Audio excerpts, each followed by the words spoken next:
Luxury doesn't sell logic. It sells desire. That's why a simple product can cost hundreds, while a cheaper version exists for anyone.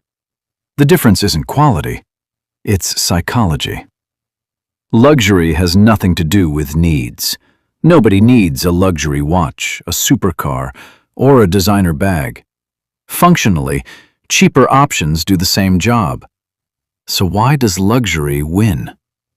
Because luxury is an identity marker. It signals success, status, and achievement.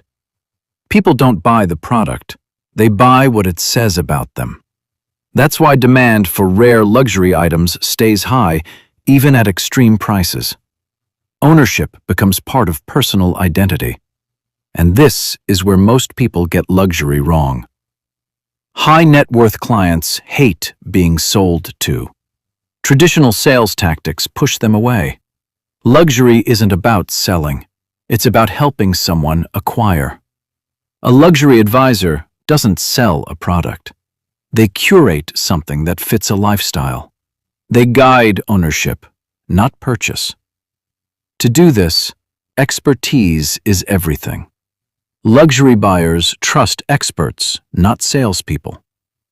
Then there's exclusivity. Humans crave what feels rare. Limited access, invitation-only experiences, scarcity increases desire.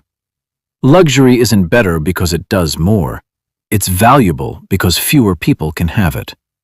And finally, emotion drives everything. Heritage, craftsmanship, story. Some brands shout status, others whisper sophistication. Both work if the emotion feels real. One last truth.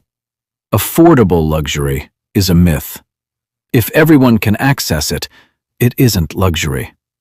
So remember this. Luxury is desire, not need.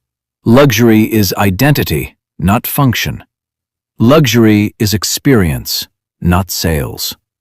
That's how luxury really works.